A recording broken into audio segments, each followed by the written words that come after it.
अऊज़ु बिल्लाहि मिनश शैतानिर रजीम बिस्मिल्लाहिर रहमानिर रहीम अल्लाहुम्मा सल्ली अला सय्यदिना व मौलाना मुहम्मदिन व अला आलिहि व सहबिहि व बारिक वसल्लम। ट्रेयर ऑफ नॉलेज के तमाम नाज़रीन व नाज़रात, सामीन और सामियात को अस्सलामु अलैकुम व रहमतुल्लाहि व बरकातुहू। Minhajul Quran women league UK के प्लेटफॉर्म से निकात पजीर सिलसिलावार सीरीज़ ट्रेयर ऑफ नॉलेज में 4 नए कुतुब के साथ हाजिर हैं। 2 कुतुब इंग्लिश में और 2 कुतुब उर्दू में पेश की जाएंगी। मैं उर्दू की किताब का इंट्रोडक्शन करवाऊंगी और मेरे पास सिस्टर सुंदस इंग्लिश की किताब को इंट्रोड्यूस करवाएंगी। और इस प्रोग्राम को आप हर महीने के पहले इतवार को दोपहर 1 बजे से 2 बजे यूके टाइम के मुताबिक देख सकते हैं। और कुतुब को हासिल करने के लिए आप minhajpublication.com पर रब्ता कर सकते हैं। स्क्रीन पर आप इसकी डिटेल्स भी देख सकते हैं। तो चलते हैं आज की किताब की तरफ, जिसका नाम है अल-इजाबा फी मनाकिबिल क़राबा, अहले बैत अतहार के फ़ज़ाइल व मनाकिब। इश्क़ मोहब्बत अहले बैत में डूबी हुई ये तहरीर मुसन्नफ़ की आक़ा दो जहां सल्लल्लाहु अलैहि वसल्लम से मोहब्बत का मुँह बोलता सबूत है। 352 सफ़हात और 6 अबवाब पर मुश्तमिल इस खूबसूरत किताब में बहुत ही दिलनशीं अंदाज में अहले बैत अतहार के मनाकिब का जिक्र किया गया है।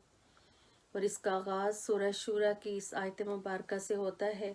आऊज़ु बिल्लाहि मिनश शैतानिर रजीम बिस्मिल्लाहिर रहमानिर रहीम क़ुल ला अस्अलुकुम अलैहि अजरन इल्लल मवद्दत फ़िल क़ुरबा। फरमा दीजिए, मैं इस तबलीग रिसालत पर तुमसे कोई अजर नहीं मांगता मगर मेरी क़राबत और अल्लाह की कुर्बत से मोहब्बत चाहता हूँ। जैसा कि नाम से ज़ाहिर है, उन्वान इस किताब का अहले बैत अतहार की शान व मनाकिब, तो इसमें अहले बैत अतहार के मनाकिब व फ़ज़ाइल का ज़िक्र है। वो अहले बैत अतहार जिनकी शान में अल्लाह ताला ने कुरान में आयत ततहीर नाजिल फरमाई। किसकी ज़ुबान से बयां हो इज़्ज़ो शान अहले बैत, मदह गोए मुस्तफ़ा है मदह खाने अहले बैत, उनकी पाकी का खुदाए पाक करता है बयां, आया ततहीर से ज़ाहिर है शान अहले बैत। कुल उम्मत का ईमान है, कोई भी जिसकी निस्बत ताजदार कायनात सल्लल्लाहु अलैहि वसल्लम के साथ है और जो साहिब ईमान है वो अकल इस्लाम और अहले बैत के साथ मोहब्बत के बगैर मोमिन रह ही नहीं सकता। और यही फ़िक्र हज़ूर शेखुल इस्लाम डॉक्टर मोहम्मद ताहिरुल कादरी ने उम्मत को दी, और यही राज उम्मत के जमी आइम्मा औलिया और सालहीन के यहाँ ईमान का ये राज सदियों से चला आ रहा है। और यही दर्स हज़ूर शेखुल इस्लाम डॉक्टर मोहम्मद ताहिरुल कादरी ने हमें अपने खिताबात और अपनी कुतुब की शक्ल में दिया है। हज़ूर शेखुल इस्लाम मुजद्दिद ज़मान, जिनको ताजदार कायनात और अहले बैत अतहार के फ्यूज़ात हासिल हैं, उनकी हर तसनीफ़, उनके हर खिताब, आपके हर बयान, आपकी हर सोच, हर रुख, हर अंदाज़े बयान, आपकी हर तहरीर उसी फैज़ की आईनादार है।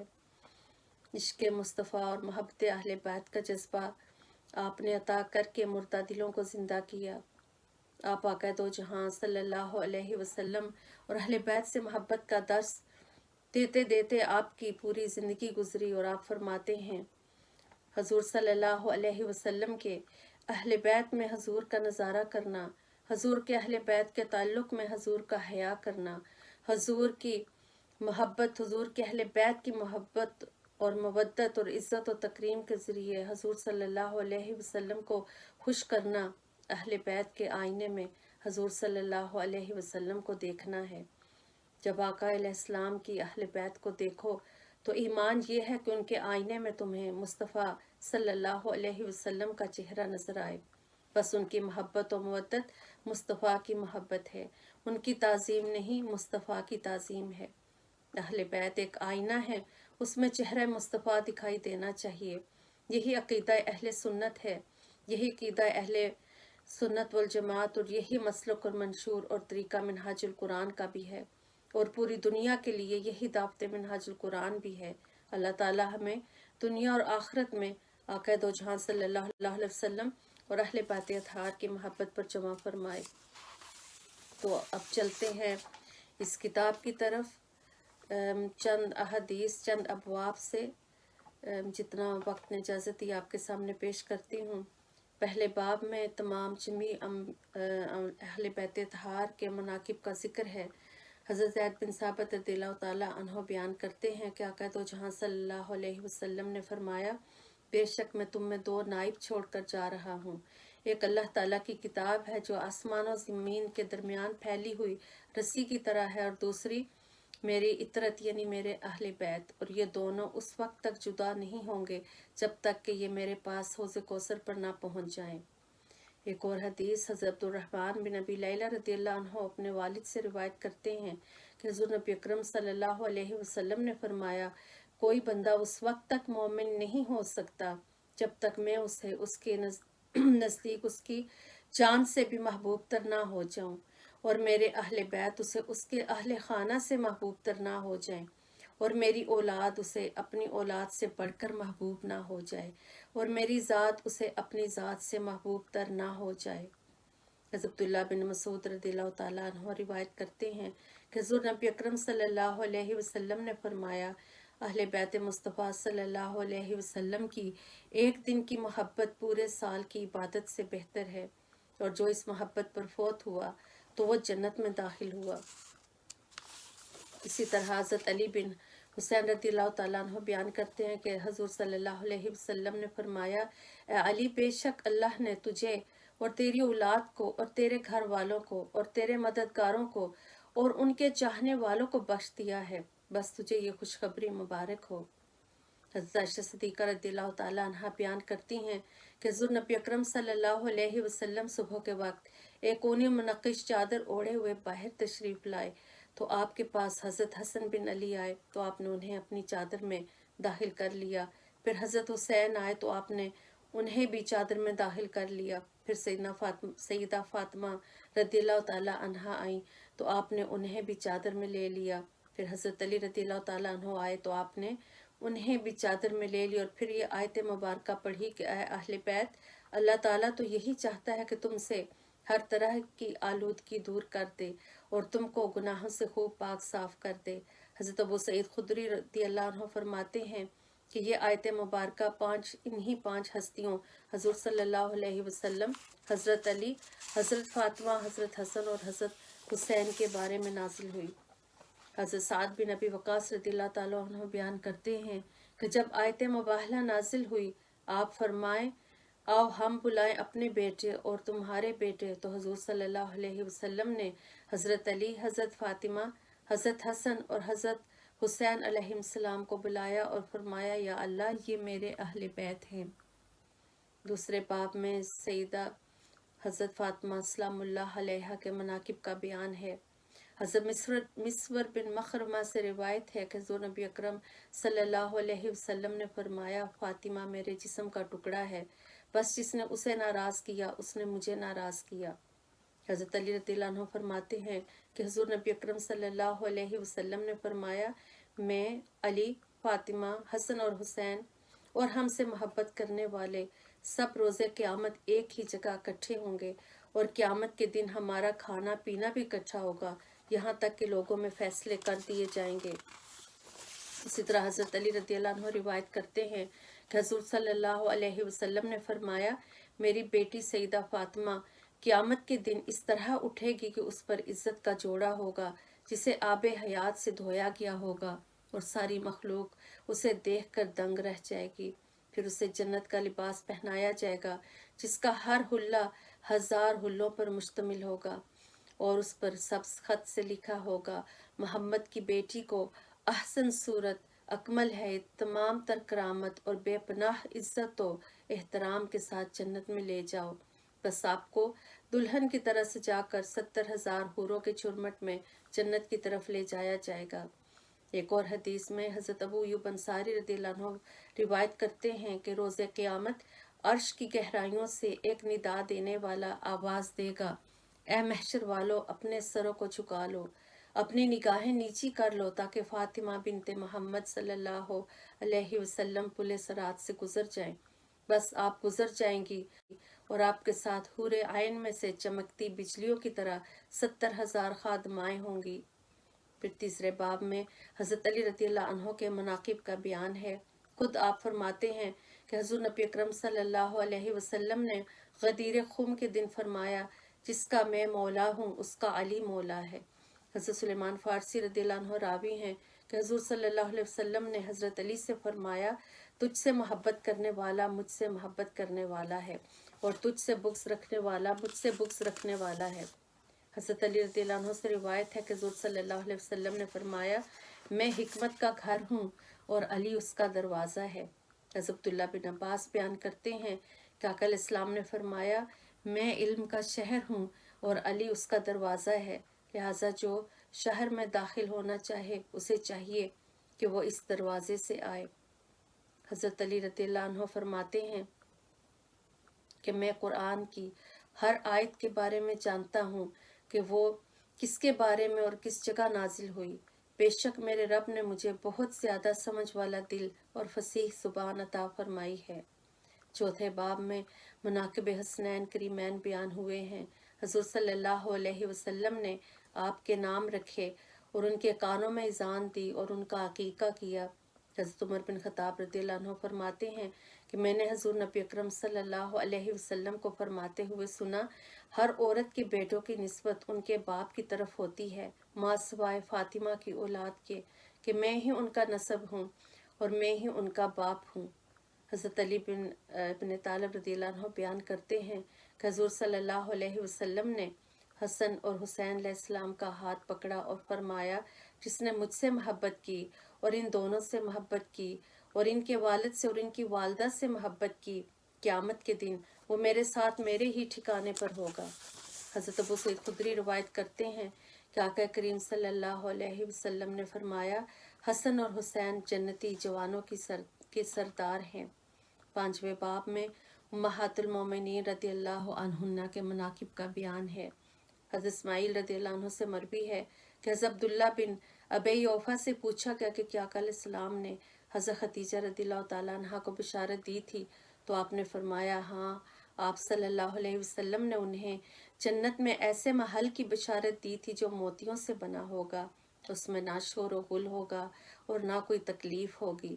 हज़रत अली रज़ियल्लाहु अन्हु से रिवायत है कि हुज़ूर सल्लल्लाहु अलैहि वसल्लम ने फरमाया, अपने ज़माने की सबसे बेहतरीन औरत मरियम है और इसी तरह अपने ज़माने की बेहतरीन औरत खदीजा है। हज़रत अनस रज़ियल्लाहु ताला अन्हु रिवायत करते हैं कि हुज़ूर सल्लल्लाहु अलैहि वसल्लम ने फरमाया, तुम्हारे इत्तिबा और इक्तिदा करने के लिए 4 औरतें ही काफ़ी हैं, मरियम बिनते इमरान, खदीजा बिनते खुवैलिद, फातिमा बिनते मोहम्मद और फ़िरऔन की बीवी आसिया। हज़रत आयशा सिद्दीक़ा रज़ियल्लाहु अन्हा बयान करती हैं कि मुझे एक रोज़ रसूलुल्लाह सल्लल्लाहु अलैहि वसल्लम ने फरमाया, ए आयशा, ये जिब्राईल हैं, तुम्हें सलाम कहते हैं। तो मैंने जवाब दिया, उन पर भी सलाम हो और अल्लाह की रहमत और बरक़ात हों, लेकिन जो कुछ आप देख सकते हैं वो मैं नहीं देख सकती। इस तरह हज़रत ज़ुहरी रज़ियल्लाहु अन्हु फरमाते हैं कि हुज़ूर सल्लल्लाहु अलैहि वसल्लम ने फरमाया, अगर इस उम्मत की तमाम औरतों को, जिनमें उम्महातुल मोमिनीन भी हैं, शामिल कर लिया जाए, उन तमाम के इल्म को जमा किया जाए, तो आयशा का इल्म इन सब के इल्म से ज़्यादा है। आप बहुत ज़्यादा सखी थीं, जो भी माल आपके पास आता उसी वक्त सदका खैरात कर देती। एक बार 80,000 या 1,00,000 मालियत का माल हज़रत अब्दुल्ला बिन ज़ुबैर रज़ियल्लाहु अन्हु ने भेजा, जो आपने शाम से पहले ही तकसीम फरमा दिया। आप मुसलसल रोज़े से होती थीं, सिर्फ ईद उल अज़हा और ईद उल फितर को अफ्तार फरमाती थीं। इसी तरह दीगर उम्महातुल मोमिनीन के मनाकिब का बयान है। और आखिरी और छठे बाब में सैयदना इमाम मेहदी अलैहिस्सलाम का अहले बैत अतहार में से होने का जिक्र है। हज़रत अब्दुल्ला बिन मसूद रज़ियल्लाहु अन्हु रिवायत करते हैं कि हुज़ूर सल्लल्लाहु अलैहि वसल्लम ने फरमाया, दुनिया उस वक्त तक ख़त्म ना होगी यहाँ तक कि मेरे अहले बैत में से एक शख्स अरब का बादशाह हो जाएगा, जिसका नाम मेरे नाम के मुताबिक यानी मोहम्मद होगा। अहले बैत अतहार के साथ मोहब्बत हमारे दीन का मरकज़ है। आका इस्लाम ने फरमाया, अहले बैत अतहार के साथ मोहब्बत से मेरी मोहब्बत नसीब होती है और मेरी मोहब्बत से अल्लाह ताला की मोहब्बत नसीब होती है। अल्लाह ताला हमें अहले बैत अतहार की मोहब्बत और तमस्सुक अता फरमाए और आका इस्लाम की मोहब्बत के सदक़े से हमें अपनी मोहब्बत अता फरमाए। चर्चा कभी उसके ऐबों का हो नहीं सकता, भरम जिसका नबी रखे वो रुसवा हो नहीं सकता, और नबी और अहले बैत के दामन से जो हो वाबस्ता, कभी भी कब्र में उसकी अंधेरा हो नहीं सकता। अब मैं इजाज़त चाहूँगी। मेरे पास सिस्टर सुंदस इंग्लिश की किताब स्पिरिचुअल एंड मॉरल एक्सीलेंस को इंट्रोड्यूस करवाएंगी। सिस्टर सुंदस, आपसे गुजारिश है कि आप अपनी किताब का इंट्रोडक्शन पेश करें।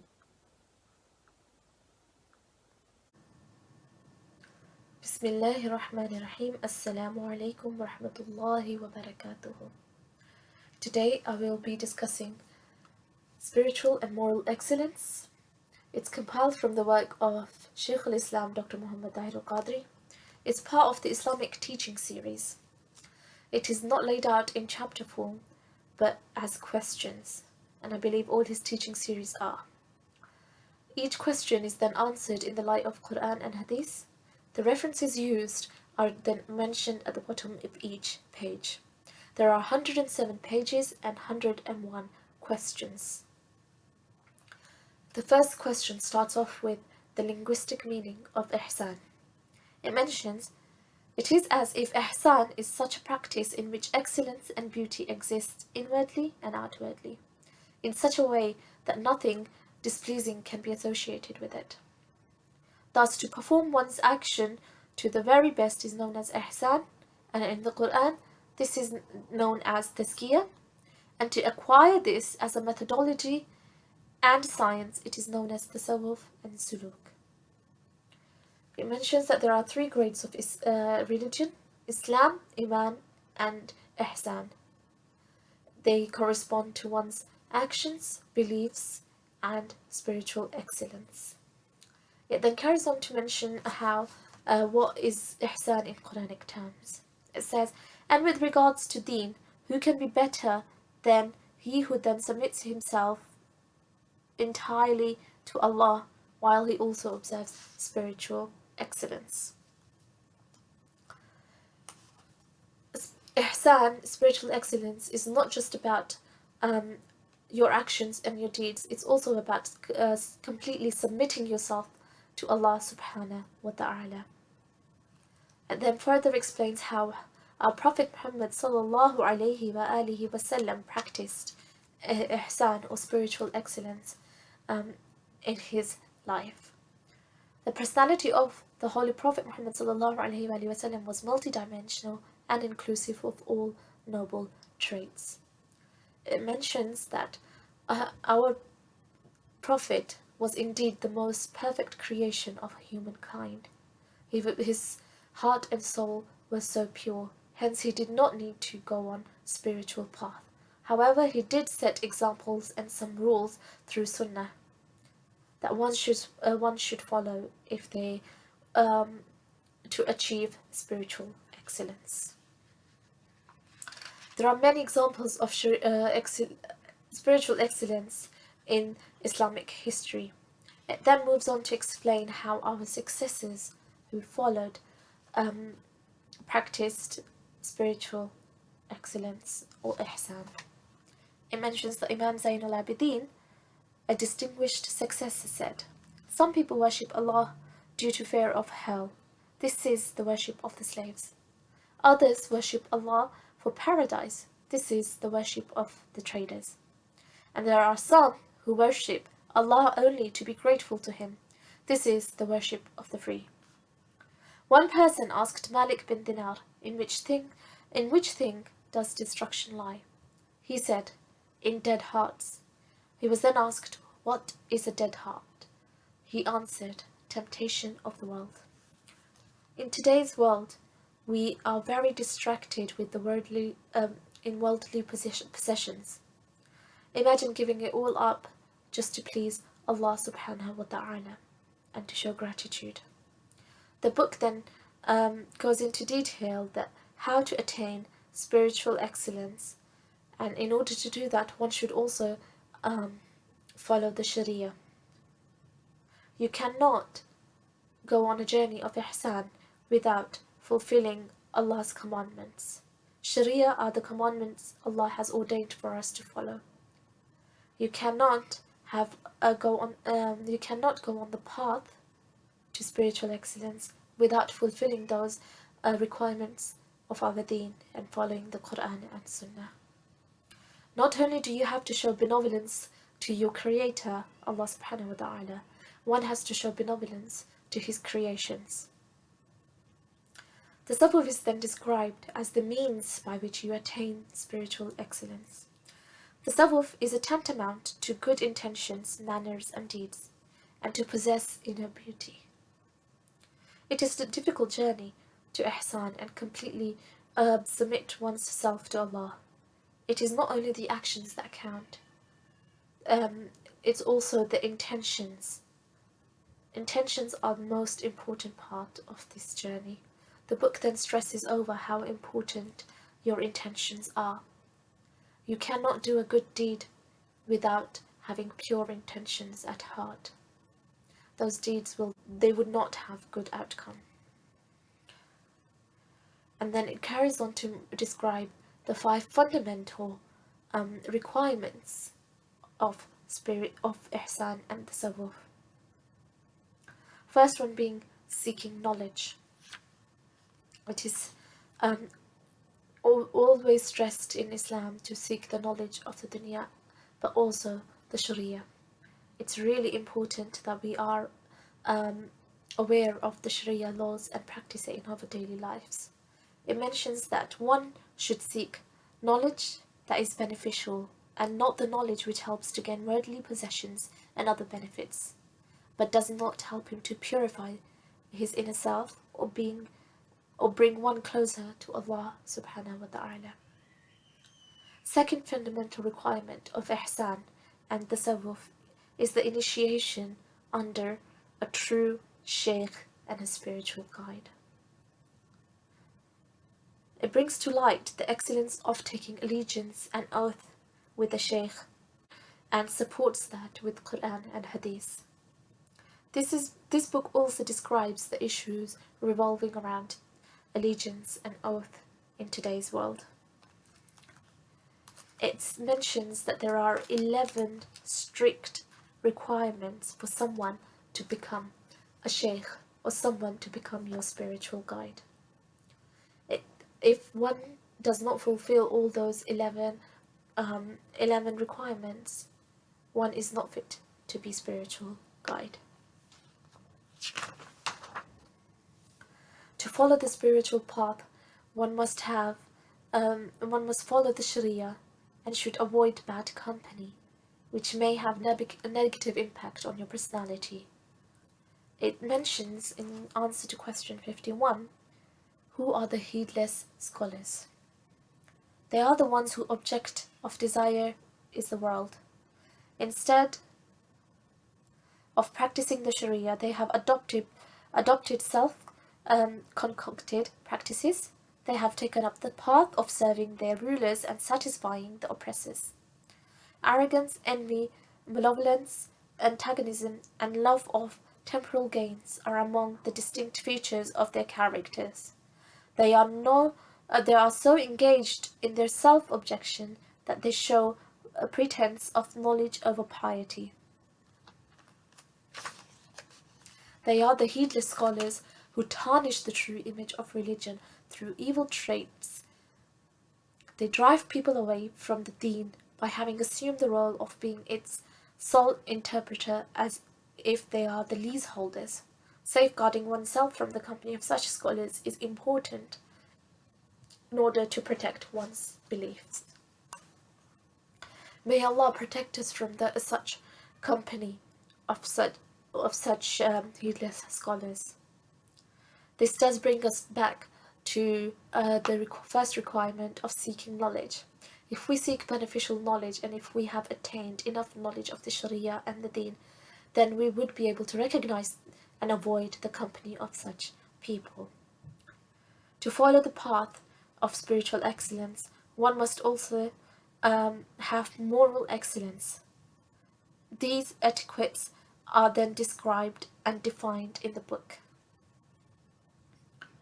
It describes that one should have mujahada nafs. Mujahada means to exert utmost effort. It is to toil in the matter of worship for the sake of purifying one's inner self, so that one's spiritual ailment may be removed. The Holy Prophet ﷺ said, "A mujahid is the one who struggles against his lower self." This is the most difficult part to attain spiritual excellence. We have to fight with our nafs and give up on all the things that we believe are necessities when they are not. You cannot seek spiritual excellence without going through muhasab al-nafs, which is the self-evaluation and self-assessments of one's actions and deeds. Next step discussed in the book is remembrance of Allah subhanahu wa ta'ala. It mentions that one should entirely give oneself up and remember Allah subhanahu wa ta'ala. It's mentioned in Sahih al-Bukhari that Hazrat Aisha radiallahu anha reported that Hazrat Muhammad sallallahu alayhi wa sallam used to pray most of the night and until his feet were swollen. And he used to spend the night thanking Allah for all the blessings that he had. It also explains about ignorant Sufis in the world. They are the people who themselves are unaware of etiquettes of Sharia and Tariqah and have no cognition of Allah, but assume the seat of saintliness and spiritual guidance. They teach others about Ma'rifah and the stations of the saintliness despite their own ignorance of the spiritual path. Such are the ignorant Sufis who destroy others along with themselves. The true Gnostic and the people of piety have warned from sitting in such company. We do come across people who have who claim to be Sufis, but yet they do not practice the Sharia, and we need to be careful of such people. And may Allah subhanahu wa ta'ala give us tawfiq that we can completely, entirely devote ourselves to remembering Allah and to do dhikr and to remember Allah's Prophet Hazrat Muhammad sallallahu alayhi wa sallam, and we stay on the right path to spiritual and moral excellence. It then goes on to mention how Minhaj al-Quran is playing the part to acknowledge people of what is true deen and what was the way of our Prophet Muhammad sallallahu alayhi wa alihi wa sallam. I would like to invite Sister Uzma, who would be reviewing the book Nazratun Nur fi Fadlatul Tahur, Tahrat और पाकीज़गी की फज़लियत और अहकाम. जज़ाकल्लाहुल खैर. नहमदुहु व नुसल्लिमु अला रसूलिहिन नबिय्यिल अमीनिल मकीनिल हनीनिर रऊफिर रहीम. अम्मा बाद फ़अऊज़ु बिल्लाहि मिनश शैतानिर रजीम. बिस्मिल्लाहिर रहमानिर रहीम.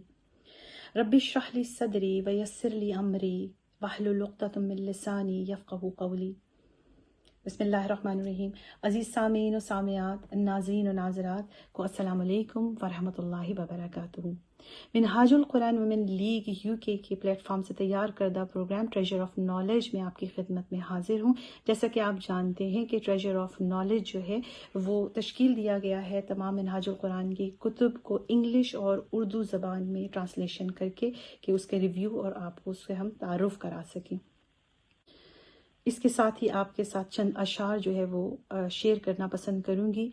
न मैं किताब था न वाबस्ता ये किताब था, न मैं किताब था न वाबस्ता ये किताब था, न किताब मेरा सुख्न था न वरासत में कोई इल्म था. मैं कोरा कागज़ किताब का एक वर्क था, मैं कोरा किताब का कागज़ एक वर्क था, एक लरज़ती ज़ुबां का साथ था. एक अहले इल्म किताब ने मुझे बोलना सिखा दिया, एक आशिक रसूल ने मुझे बोलना सिखा दिया. ये इशारा और ये शेर, ये अल्फाज जो है हज़रत शेख सैयदी डॉक्टर मोहम्मद ताहिर क़ादरी मुतज़ल अली की तरफ हैं कि एक अहले इल्म किताब ने, एक आशिक रसूल ने मुझे बोलना सिखा दिया.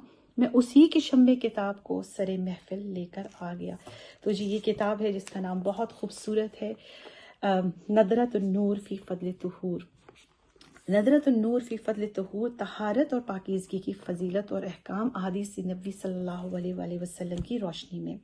اس سے پہلے کہ اس کتاب کو شروع کریں، اس کا آغاز کریں، حضور شیخ سیدی ڈاکٹر محمد طاہر القادری متزل عالی کا فرمان آپ سے ایک شیئر کرنا چاہتی ہوں. وہ کہتے ہیں کہ جو کچھ ہم مدارس اور جامعات میں پڑھتے ہیں وہ علم نہیں ہے.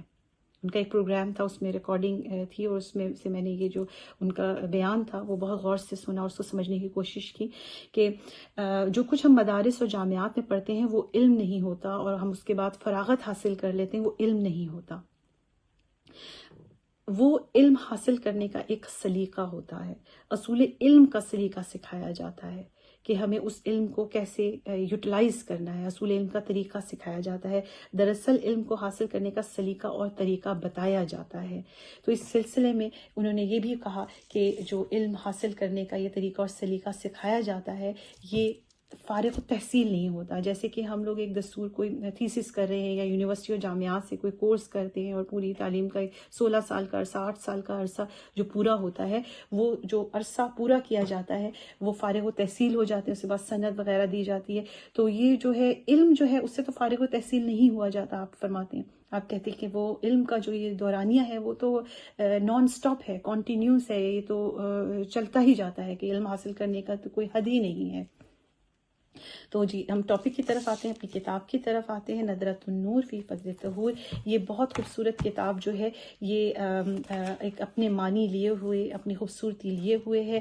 ہر کتاب جو منہاج القرآن سے وابستہ ہے وہ شروع میں ابتدا میں بہت ہی خوبصورت فن خطاطی کے ساتھ بسم اللہ الرحمن الرحیم سے سٹارٹ ہوتی ہے، اور اس میں بہت ہی خوبصورت 4 اشعار جو ہیں قصیدہ بردہ شریف کے لکھے ہوتے ہیں.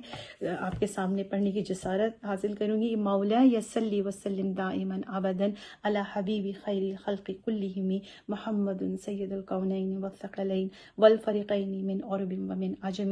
اللہم صلی علی سیدنا و مولانا محمد وعلی آلہ وصحبہ وبارک وسلم.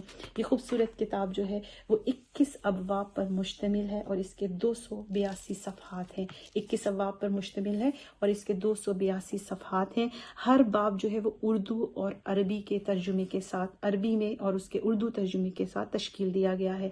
اس کا باب نمبر جو پہلا باب ہے وہ ہے باب فی فضل طہارہ و برکاتہا. اس میں 7 آیات، قرآن آیات کا حوالہ دیا گیا ہے، 2 احادیث بیان کی گئی ہیں اس میں، اور طہارت کی فضیلت و برکت کا بیان ہے.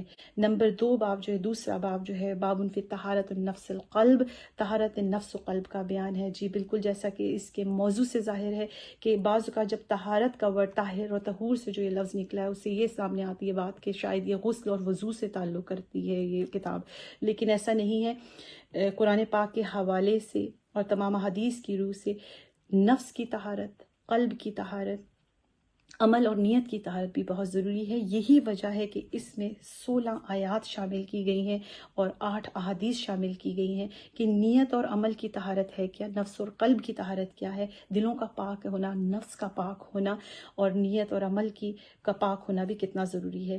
چوتھا باب جو تشکیل دیا گیا ہے وہ پانی کی طہارت، باب فی طہارت الماء، ماء پانی کو کہتے ہیں، پانی کی طہارت کا بیان ہے اور مستعمل پانی کا حکم ہے. حکم الماء المستعمل یہ بھی اسی باب کا حصہ ہے. اور اس میں یہ جاننے کے جب میں نے اس کا مطالعہ کیا تو مجھے یہ جاننے کو ملا کہ مستعمل جو ورڈ ہے، مستعمل پانی کا حکم، حکم الماء المستعمل، کہ استعمال شدہ پانی کا، اور اس میں احادیث کوٹ کی گئی ہے. تقریباً 12 احادیث کوٹ کی گئی ہیں، 2 آیات کو شامل کیا گیا ہے. اور استعمال شدہ پانی کی اس میں سب سے جو خوبصورت احادیث شامل کی گئی ہیں وہ یہ ہے کہ حضور پاک صلی اللہ علیہ وسلم جب وضو فرماتے تو ان کا جو استعمال شدہ پانی تھا اس سے صحابہ کرام وضو کرنا اپنا فخر محسوس کرتے تھے، خوش نصیبی محسوس کرتے تھے کہ جو آپ کا استعمال شدہ پانی ہوتا ہے. بعض احادیث میں یہ بھی ہے کہ وہ اس کو پینا پسند کرتے تھے اور اپنی آنکھوں پر لگانا، فیس پہ، چہرے پہ لگانا اپنی خوش نصیبی سمجھتے تھے. 5واں باب جو ہے وہ باب فی ازالت النجاسہ، نجاست دور کرنے کا بیان بھی اس میں شامل ہے. 2 آیات سورہ مدثر اور سورہ بقرہ سے لی گئی ہیں اور 13 احادیث صرف نجاست کو دور کرنے کے لیے اس میں بیان کی گئی ہیں. اسی طرح سے اس کا 6واں باب ہے رفع حاجت کے آداب کا بیان ہے، اور اس میں شیر خوار بچی کے پیشاب دھونے کے حوالے سے اختلاف ائمہ کا جو منطق رہا ہے وہ لکھا گیا ہے. اور اس کے علاوہ کھڑے ہو کر پیشاب کرنے کے حوالے سے حدیث اور اس کے سبب پیدا ہونے والے شبہ کا ازالہ کیا گیا ہے۔ رفع تناقض ہے، رفع تناقض کہتے ہیں کہ جو تضاد کو حل کرنے کے جو مسائل بیان کیے گئے ہیں، کہنے کا مطلب یہ ہے کہ یہ کتاب ایک پوری جامع کتاب ہے کہ جو مسائل رفع حاجت سے متعلق، وضو سے، نجاست سے جو بھی مسائل ہیں، ان پہ جو ائمہ کی بحث اور محدثین کی رائے ہے، وہ تمام اس میں ریفرنسز اور ریسورسز کے ساتھ موجود ہے۔ اس کے علاوہ جو 7واں باب ہے، باب پیشاب کے چھینٹوں سے بچنے کا بیان اس میں شامل ہے۔ پھر اس کے بعد جو 8واں باب ہے وہ وضو کی فضیلت کی بیان اس میں کیا گیا ہے کہ وضو کی فضیلت، باب فی فضل الوضوء و برکتہ، وضو کی فضیلت اور برکت کا بیان۔ اس میں اس وضو کی فضیلت کے لیے 1 آیت اور 19 احادیث شامل ہیں۔ 9واں باب جو ہے، اس کا باب نمبر 9 جو ہے وہ بہت خوبصورت ہے۔ اس کے مطالعے کے دوران جس میں مجھے بہت زیادہ انٹرسٹ لے کے میں نے جس کو پڑھا اور جس میں مجھے بہت خوشی بھی ہوئی، وہ اس کا باب نمبر 9 ہے۔ ضرور مطالعہ کیجیے گا سامعین، کہ اس میں بابن فی، اس کا نام ہے باب کا، بابن فی کون امتی غرن محجلین یوم القیامہ۔ دوبارہ پڑھ دیتی ہوں، بابن فی کون امتی غرن محجلین یوم القیامہ، روز قیامت افراد امت کے اعضاء و وضو روشن و چمکدار ہونے کا بیان۔ جی بالکل، اس میں 14 احادیث جو ہیں، اس میں 4 احادیث جو ہیں وہ بیان کی گئی ہیں، 4 احادیث ہیں جو کہ بیان کی گئی ہیں ان امت محمد صلی اللہ علیہ وسلم کے لیے کہ جو اپنے وضو کی وجہ سے پہچانے جائیں گے۔ اس میں اس کو لفظ بہ لفظ، اگر اس کی وقت کی کمی ہے تو اس میں جو لفظ بہ لفظ اس کی تشریح کریں تو وہ اس طرح سے ہوگی کہ نبی اکرم محمد مصطفیٰ صلی اللہ علیہ وسلم اپنی امتیوں کو ان کے وضو کی بدولت پہچان لیں گے، تو وہ ان کے جو ہے چہرے اور ہاتھ پاؤں چمک رہے ہوں گے۔ تو یہ جو شرف ہے یہ امت محمد صلی اللہ علیہ وسلم کو ہی حاصل ہے۔ 10واں باب جو ہے وہ باب اچھے طریقے سے وضو کرنے اور ہمہ وقت باوضو رہنے کا بیان ہے۔ تو اس میں کیا تضاد ہے، اس میں کیا فرق معلوم ہوتا ہے کہ اچھے طریقے سے وضو کرنے اور ہمہ وقت باوضو رہنے کا کے مطلب میں یہ شامل ہوتا ہے کہ ہر وقت جو لوگ وضو سے رہتے ہیں، اس میں اس سے متعلق 14 احادیث ہیں کہ جو وضو کا اہتمام کر کے اس کو کنٹینیو رکھتے ہیں، وضو سے ہی رہتے ہیں۔ اس میں ایک حدیث سے میرا جو مطالعہ تو میں گزری، ایک اس میں پڑھتے ہوئے تو اس میں پتہ چلا کہ عمر میں اضافے کی حدیث مبارکہ بھی اس میں موجود ہے کہ جو وضو ہر وقت رہتے ہیں، وہ وضو کا ہمیشہ سے رہنا جو ہے عمر میں اضافے کی، عمر میں برکت کے بھی باعث بنتی ہے۔ 11واں باب ہے اس کا، وضو کے فرائض و سنن و مستحبات کا بیان ہے۔ جی ناظرین، باب فی فرائض الوضوء و سنت و آدابہ، وضو کے فرائض، سنن اور مستحبات کا بیان سے مراد 27 احادیث جو ہیں وہ اس میں شامل کی گئی ہیں کہ جو سنت ہے یا فرض ہے وہ سب چیز اس میں لکھ دی گئی ہے۔ 12واں باب جو ہے وہ ہے باب فی تسمیۃ علی الوضوء والتیمم فیہ، تسمیہ پڑھ کر دائیں طرف سے وضو شروع کرنے کا بیان۔ اس میں 4 احادیث کوٹ کی گئی ہیں اس باب کو لے کے، اس ٹاپک کو لے کے۔ اور اس کے بعد جو ہے 13واں باب جو ہے وہ ہے باب فی تخلیل الاصابع واللحیہ، یعنی کہ انگلیوں اور داڑھی کے خلال کا بیان۔ خلال کے بیان سے یہی بات سامنے آتی ہے کہ جیسے یہ جو خلا ہوتی ہے انگلیوں کا جو ہم خلال کرتے ہیں، اسی طرح سے بعض حضرات داڑھی کا بھی خلال کرتے ہیں۔ اس میں 5 احادیث جو ہیں اس میں کوٹ کی گئی ہیں، وہ آپ پڑھ سکتے ہیں۔ اور اس کے لیے 14 باب جو ہے اس کا 14واں باب جو ہے وہ باب فی فضل الرکعتین بعد الوضو، وضو کرنے کے بعد جو رکعت پڑھی جاتی ہیں اس کے بارے میں اس کا بیان ہے۔ بعد الوضو 2 رکعت نماز ادا کرنے کی فضیلت کا بیان۔ اس میں ناظرین و سامعین 2 احادیث جو ہیں وہ کوٹ کی گئی ہیں، جن میں سے ایک حدیث جو ہے متفق علیہ بھی ہے۔ اور اس کے بعد جو ہے ہم 15ویں باب پر آ جاتے ہیں، باب فی فضل الکلامۃ بعد الوضو، کہ وضو کے بعد جو کلمات پڑھنے کی فضیلت ہے اس میں 3 احادیث مبارکہ شامل کی گئی ہیں۔ 16واں باب جو ہے وضو کو واجب کرنے اور توڑنے والی چیزوں کے بارے میں ہے۔ 18 احادیث جو ہیں وہ آپ کے مسئلے کے حل بیان کرتی ہیں کہ وضو کو واجب کرنے اور توڑنے والی چیزیں آخر ہیں کیا۔ پھر اس کے بعد جو ہے 18واں باب باب فی السواک، سوا مسواک کو کہتے ہیں، باب فی السواک وما جاء فی فضلہ، مسواک اور اس کی فضیلت کا بیان۔ اس کے اوپر جو ہے جی 11 احادیث صلی اللہ علیہ وسلم جو ہے اس میں شامل کی گئی ہیں۔ اور اس کی جو ایک حدیث مجھے یاد رہ گئی ہے مسواک کے حوالے سے، وہ ہے حضرت عائشہ رضی اللہ تعالیٰ عنہ فرماتی ہیں کہ جو شخص بغیر مسواک کے نماز پڑھتا ہے اور جس شخص نے مسواک کرنے کے بعد نماز ادا کی، اس کو 70 77 گنا جو ہے اس کی نماز کی قبولیت اور نماز کا ثواب زیادہ ملتا ہے. اور یہ امام بحیقی سے روایت کی گئی ہے. ورڈ بائی ورڈ پڑھنے کے لیے آپ اس کا مطالعہ ضرور کریں. 18واں باب جو ہے وہ غسل سے متعلق ہے، باب فی الغسل. اور 18ویں باب باب فی الغسل کے بعد جو ہے، غسل کے بیان کے بعد جو 19واں باب ہے وہ ہے باب فی تیمم.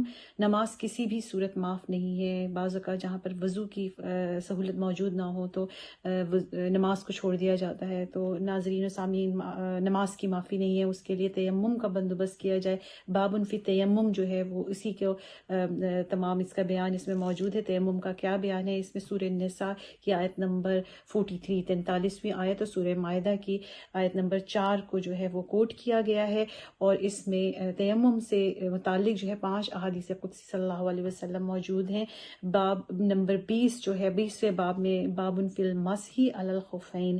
اس کے مطالعہ کرنے میں سب سے زیادہ جو خوشی محسوس ہوئی وہ یہ کہ اس سے میرے عربی اور اردو کے الفاظ جو ہیں ان کی ٹرانسلیشن جو مجھے کافی عربی کے نئے الفاظ کا پتہ چلا، جس میں سے یہ 20واں باب جو ہے باب فی المسح علی الخفین. خفین جو ہے وہ جرابوں کو، موزوں کو کہتے ہیں، جو موزے ہم پہنتے ہیں، تو اس پر موزوں پر مسح کا بیان. تو اس سے متعلق 20 احادیث مبارکہ صلی اللہ علیہ وسلم اس میں تشکیل دی گئی ہیں. باقی جو آخر باب ہے، آخرواں باب ہے، وہ 21 باب نمبر 21 ہے باب فی المسح علی الجبیرہ. وہی بات کہ دوبارہ عربی کا لفظ ہے الجبیرہ. جبیرہ پٹی کو کہتے ہیں کہ جو بینڈیج ہوتی ہے اس کو کہتے ہیں. باب فی المسح علی الجبیرہ، پٹی پر مسح کرنے کا بیان. لائک کہ کوئی اگر مریض ہے یا کوئی آپ کو عذر ہے کہ کوئی بینڈیج ہوئی ہوئی ہے، پٹی ہوئی ہوئی ہے، تو آپ اس کے لیے وضو کو ترک نہ کریں، اسی کے اوپر پانی کا ہاتھ لگا لیں یا اس کو اس کے اوپر سے صاف کر دیں. تو اس کے متعلق جو ہے پٹی پر مسح کرنے کے بیان کے متعلق 3 احادیث نبی صلی اللہ علیہ وسلم اس کتاب میں شامل کی گئی ہیں. اسلام نے مسلمانوں کو آداب طہارت کا ایک بہترین نظام دیا ہے. طہارت کے احکام و مسائل پر قرآن و حدیث اور فقہ اسلامی نے اتنی تفصیلات فراہم کر دی ہیں کہ دیکھنے والا ورطۂ حیرت میں گم ہو جاتا ہے. اسلام نے طہارت کے حوالے سے جزیات تک کو بیان فرما دیا ہے. اللہ تعالیٰ ان لوگوں کو پسند فرماتا ہے جو پاکیزگی کو اپنا شعار بناتے ہیں.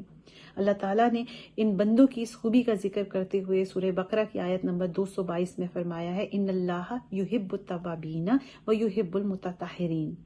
بے شک اللہ بہت توبہ کرنے والوں سے محبت فرماتا ہے اور خوب پاکیزگی اختیار کرنے والوں سے محبت کرتا ہے. آخر میں سب سے اس کتاب کا آخر جو ہے وہ مصادر والمراجع پہ ہو رہا ہے. یہ آپ سے ضرور ایک ایکسپیرینس شیئر کروں گی کہ المصادر والمراجع، جب میں نے اس کتاب کا پورا مطالعہ کیا تو اس کے آخر میں المصادر والمراجع کا لفظ دیکھا تو میں نے اپنے اساتذہ کو کال کیا، ان سے پوچھا کہ المصادر والمراجع کا مطلب کیا ہے. تو انہوں نے مجھے اس کی بڑی جامع تفصیل بتائی اور کہا کہ المصادر مصدر کی جمع ہے جو کہ سورسز اور مراجع رجوع کرنے سے لیا گیا ہے لفظ. ریفرنسز کہ سورسز اور ریفرنسز جو ہر کتاب کے آخر میں بیبلیوگرافی ہوتی ہے اس کو اس سے تشخیص کیا گیا ہے اس کتاب کو. اور اس میں 87 جو ہے وہ ریفرنسز اور سورسز مراجع المصادر والمراجع موجود ہیں. تو کہنے کا مطلب یہ ہے کتاب ایک شخصیت لیے ہوئے ہے، اپنی مکمل مکمل جامع کتاب ہے جو کہ ابتدا سے لے کے آخر تک جو ہے اپنا مقصد پورا کرتے ہوئے ہے. میری دعا ہے آخر میں کہ اس کتاب میں جو کچھ میں نے پڑھا اس کا مطالعے کا شوق آپ کے دلوں میں بھی پیدا ہو، حدیث کو پڑھنے کا، حدیث نبی صلی اللہ علیہ وسلم پڑھنے کا، اس پر عمل پیرا ہونے کی توفیق آپ کو بھی عطا ہو، مجھے بھی عطا ہو. اور اس پروگرام کے آخر میں آپ کے سامنے ہماری پیاری بہن سسٹر قدسیہ منیر بک کا نام Fatima the great daughter of prophet Muhammad صلی اللہ علیہ وسلم انگلش ریویو کے ساتھ پیش کریں گی. Bismillahirrahmanirrahim. Assalamu alaikum to our respected and honorable viewers. Thank you to Sister Usma for your insightful book review. The English book that I will review today is an incredible piece of work by Dr. Muhammad Tahir al-Qadiri. It has a beautiful cover and it is titled Fatima, the Great Daughter of Prophet Muhammad, peace be upon him. It has quality pages and it also has an easy to follow format. This book is basically a collection of authentic hadith that describe Fatima Al-Zahra's supreme spiritual status and special place that she held with the Holy Prophet, peace be upon him, as well as narrations describing the special status awarded to her husband Ali alayhi salam and her sons Hassan and Hussein radiyallahu anhuma. This book has a total of 203 pages. The contents consist of 3 parts. The first part has 40 sections, and each section focuses on a different lens and includes authentic narrations that describe the lofty station of Fatima alayhi salam. Part 2 focuses on the channels of transmission of the Prophet's statement, Fatima is part of me. Then, the final part sheds light on the channels of transmission of the hadith, Fatima is the leader of the women of all the worlds. The book also includes an extensive bibliography at the end. So the book begins with a mini summary of Fatima Al-Zahra alayhi salam's main life events. Her mother was Khadija radiyallahu anha, the best of all women, and father was Allah's last messenger, Muhammad, peace be upon him. She was born in Mecca and lived her formative years in a climate of open and harsh opposition to her father's proclaimed message. And as you can imagine how hard this must have been for her. So during these years, her innate qualities of fearlessness, patience, and perseverance surfaced and developed, and it really made her who she was as a person. It's narrated in Sahih Bukhari that Fatima was only a mere 5 years of age when she witnessed a group of men surround her father and throw raw meat on his blessed back while he prostrated himself in prayer near the Kaaba. She was so brave, even at 5 years old, that she ran to her father's aid. She lifted the heavy meat from his blessed back and opposed a large group with her words and prayers. Just a 5-year-old girl. Then the book mentions her second major life tribulation at the age of 8 years old, when she was forced to live through 3 incredible difficult years of social boycott along with her parents and other members of her family. The blessed Prophet, peace be upon him, paid special attention to her training and development by ensuring that she accompanied him to many of his significant life events, such as to his first public declaration of prophethood in the harsh and unpredictable surroundings of Mecca. And what was one of the most historically significant events of Islam, the night of Ascension, it was Fatima who had stayed with the Prophet, peace be upon him, and opened the door to Angel Gabriel the night that he, peace be upon him, ascended to the heavens and ultimately to God Almighty himself. In later years, she would accompany her father and her husband on war nursing.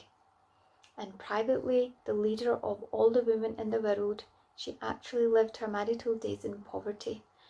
She preferred to serve others over herself. Her love and devotion to her father, her loyalty to her husband, her strength as a mother, her chastity and purity of character, her sacrificial attitude towards others, and her spiritual devotion to God led her to become one of the greatest women who have ever graced the earth. And indeed, she's a true inspiration for us all. I would like to mention some of the contents of this book in further detail.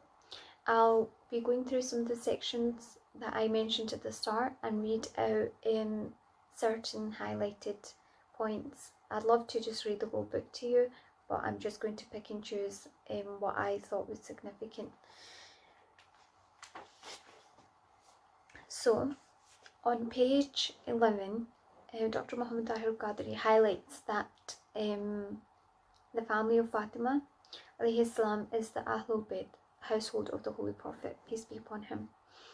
And he narrates a narration on this page, and it says, Abu Sa'id al-Khudri, may Allah be pleased with him, has stated that the verse, Allah only intends to remove all the impurity of sins from you, O people of the house of the Prophet, which is a Quranic verse. It was narrated that it was revealed in the honor of the following 5 personalities: Allah's Messenger, peace be upon him, Ali, Fatima, Hassan and Hussein, may Allah be pleased with them all. So they are, in fact, the household of the Holy Prophet, peace be upon him himself, as mentioned by Allah himself. And then I'd like to draw your attention to page 33. There is a narration here, and it kind of highlights love that the Prophet ﷺ had for his daughter. And Umar, may Allah be pleased with him, narrates that whenever the Holy Prophet, peace be upon him, set out on a journey, the last person he would speak to from his family before setting off would be Fatima. May Allah be pleased with her. When he returned from a journey, the first person the Holy Prophet, peace be upon him, would come to would be Fatima as well. And Allah's Messenger, peace be upon him, would say to her, "O Fatima, my mother and father be sacrificed for you." So whenever he went, wherever he went, the first and the last person that he wanted to see and meet was his beloved daughter. Following on from that, on page 38, the mother of all believers, Aisha, may Allah be pleased with her, narrates that when Allah's Messenger, peace and blessings be upon him, used to see Fatima coming, he would welcome her. Then he, sallallahu alaihi wasallam, would stand up for her, kiss her, bring her inside by holding her hand, and seat her in his own place. Whenever Fatima alayhi salam saw the Prophet sallallahu alaihi wasallam arrive, she used to welcome him, sallallahu alaihi wasallam, stand up for him, and kiss the Holy Prophet, peace be upon him. So the fact that the Holy Prophet, the best of mankind, used to stand up and to welcome his daughter, he used to kiss her, and he used to make her sit in his own position, in his own place, just shows how much love and reverence he had for her. And it is a point to be noted, and to kind of reflect on ourselves as well, and to kind of think whether we treat our daughters like that or not. And then I'd like to follow on and look at page 50. And it says here that according to the mother of the believers, Aisha, may Allah be pleased with her, it said, "I have not seen anyone the like of Allah's Messenger, peace be upon him, in manners, habits, character, and the ways of sitting and standing more than Fatima, the daughter of Allah's Messenger, peace be upon him." So this shows, this narration that's been handpicked by Shaykh al-Islam shows that Fatima's habits resembled most to her father, the Holy Prophet, peace and blessings be upon him. So if the Holy Prophet was so great, just imagine if Fatima's habits are also like that of the Holy Prophet, how great must she be as well. I'd also like to mention a hadith narrated on page 54, which says that according to Miswar bin Makhrama, may Allah be pleased with him, Allah's Messenger, peace and blessings be upon him, said, "Fatima is the branch of my personality. She bears the fruits and blessings of my prophethood. Whatever pleases her pleases me, and whatever hurts her hurts me." So that highlights that the pleasure of Fatima alayhi salam is also the pleasure of the Holy Prophet, peace be upon him. That's how much he loved her, that's how much he cared about her feelings, that if anything was causing her discomfort, it would cause him, may Allah be pleased with him, discomfort as well. And whatever pleased her, pleased him too.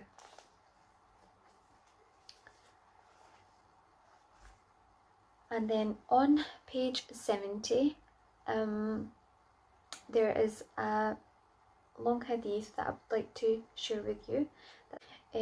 So Aisha, may Allah be pleased with her, narrates, "One day all the wives of the Holy Prophet, peace be upon him, were present, and no one was absent when came Fatima alayhi salam, whose gait was exactly like that of Allah's Messenger." So the way she walked was just like her father, peace be upon him. The Prophet, peace be upon him, said, "Welcome, my daughter," and then seated her on his right side or his left side.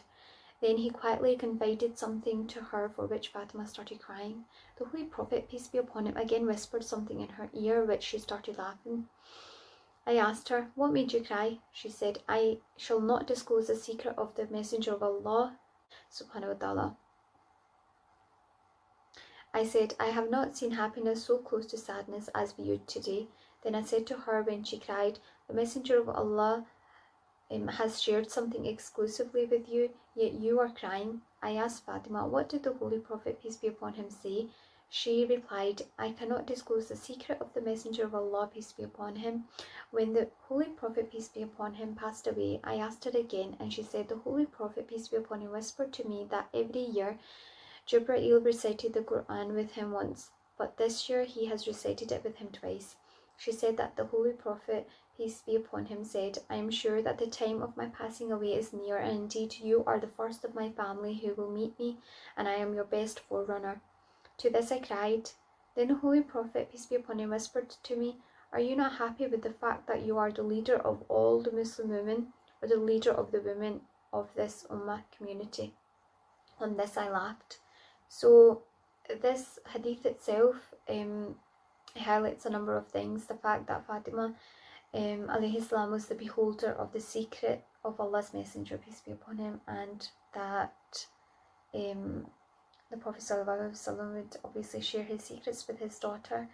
And then whenever, even though Aisha, may Allah be pleased with her, wanted to ask her what the Holy Prophet said, she didn't disclose it until after his demise.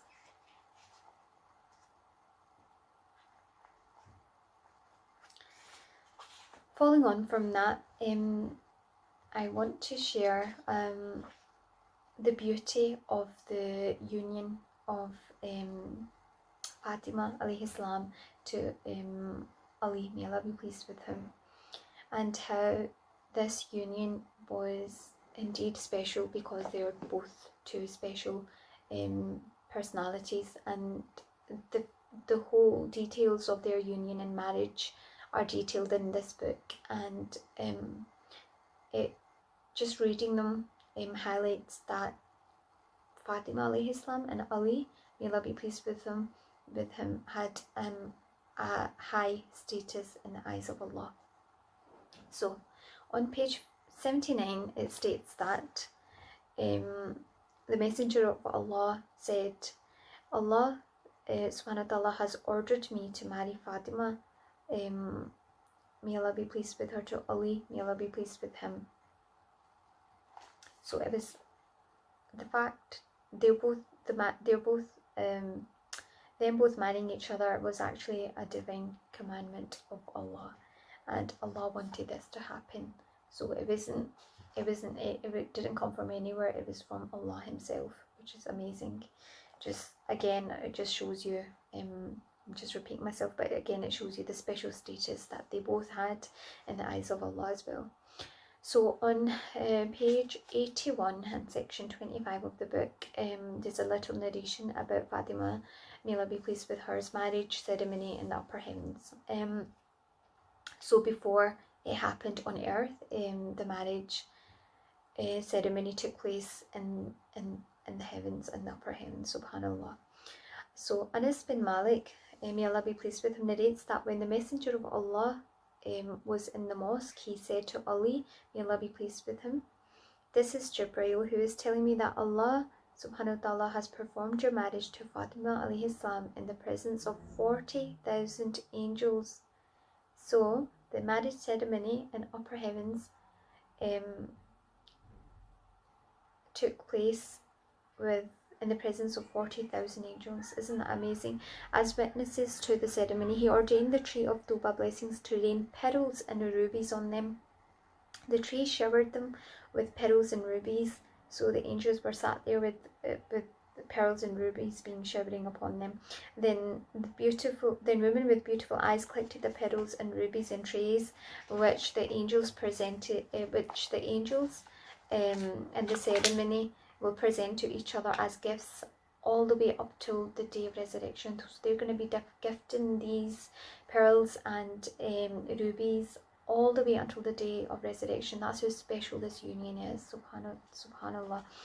Messenger of Allah, it then continues on. Messenger of Allah, peace be upon him, said, an angel came to me and said, O Muhammad, Allah subhanahu wa ta'ala sends peace upon you and says, I have married your daughter to Ali bin Abu Talib in the upper heavens, and now you also arrange the marriage ceremony of Fatima with Ali on earth. So Allah first celebrated that in the upper heavens and then ordered the Holy Prophet to arrange the marriage ceremony on earth. Subhanallah. On page 88, Fatima, may Allah be pleased with her, the daughter of Messenger of Allah, peace be upon him, narrated that she took Hussein and Hassan to the Messenger of Allah subhanahu wa ta'ala during his illness, in which he passed away, and said, O Allah, O Messenger of Allah, these two are your sons, so make them inherit something. The Holy Prophet, peace be upon him, said, for Hassan is my awesome personality and leadership, and for Hussein is my dauntless courage and generosity. So Shaykh al-Islam is trying to highlight that Fatima's sons are the inheritors of the prophetic attributes. Subhanallah. And then Shaykh al-Islam also writes on page 90 that so he mentions a hadith here that narrates that the Fatima Al-Zahra alayhi salam narrates that the Messenger of Allah sallallahu alaihi wasallam said that the lineage of every mother's children is attributed to their father except for Fatima's children. So I am their guardian and I am their lineage. That means that the children of Fatima alayhi salam are the children of the Prophet, peace be upon him, as well.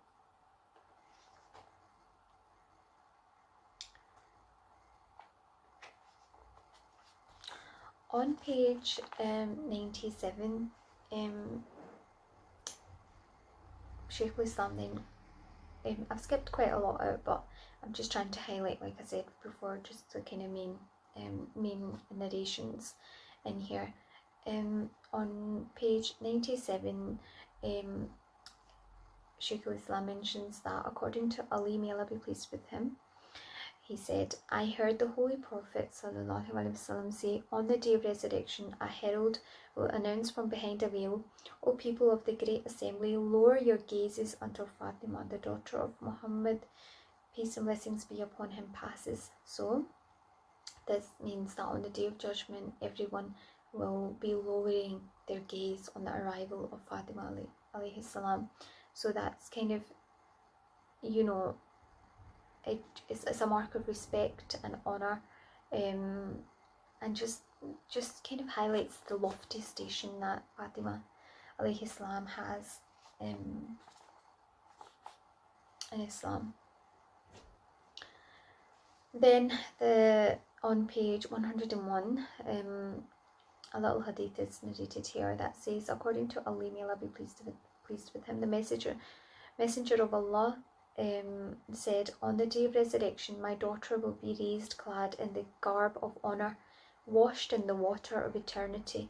The whole of creation will be amazed at seeing her. She will then be dressed up in paradise attire, which with each crease tucking 1,000 plates, and on each crease will be inscribed in green, escort the daughter of Muhammad to paradise in excellent appearance, superb dignity, perfect magnificence, and exceptional esteem.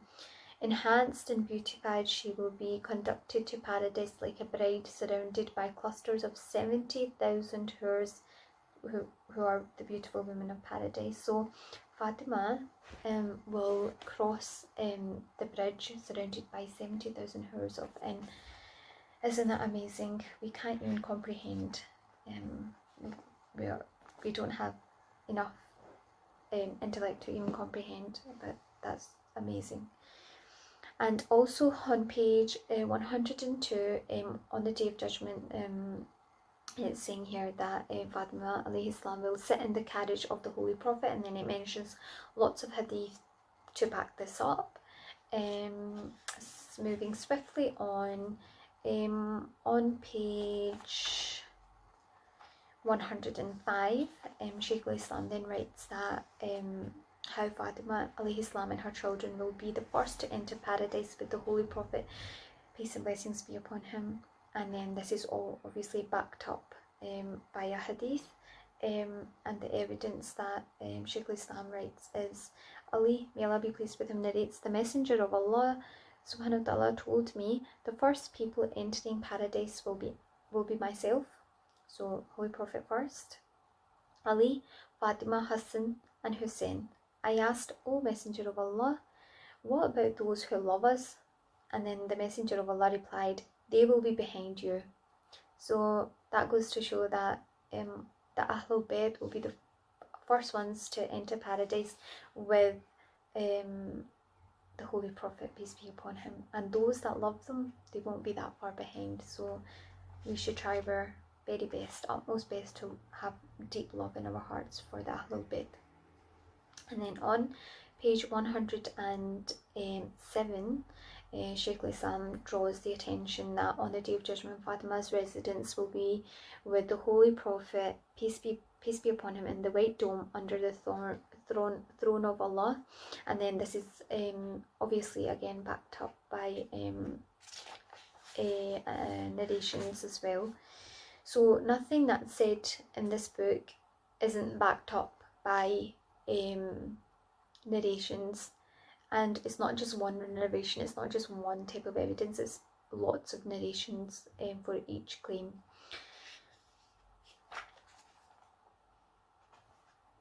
And on page 111, Shaykh al-Islam also writes how Aisha alayhi salam said Fatima alayhi salam is the most superior personality after the Prophet sallallahu alaihi wasallam. So Aisha, may Allah be pleased with him, narrates, I have not seen anyone superior to Fatima than that of her father, peace and blessings be upon him, which again it just summarizes and highlights her lofty and esteemed station in our religion of Islam. So I've went through a quick summary of, I've just picked like certain points that I thought were absolutely beautiful in this book. Obviously I've not even touched the surface, and there's a lot more in here, which is why you should read it for yourself as well. As you can probably see from the narrations and from the evidence that's in this book, it's so evident that Prophet Muhammad, peace be upon him's deep love for his daughter is so evident in this book. And the fact that as said, Fatima is the leader of all women in paradise. These are the words of Prophet Muhammad, peace be upon him. Fatima is the leader of all the women in paradise. So indeed the special place she held in her father's heart and the noble and courageous life that she's led, combined with her spiritual eminence, made her one of the greatest women that have ever lived and graced this earth. After reading this book, there is no doubt that your heart will be overflowing with love and reverence for the Ahlul Bayt, which is no doubt the purpose of this book. I would like to end this book review session by thanking you all for listening and making it this far. Please do join us in our next programme. This will be on the 8th of August at 1 PM on Minhaj Women League's UK YouTube channel and Facebook page.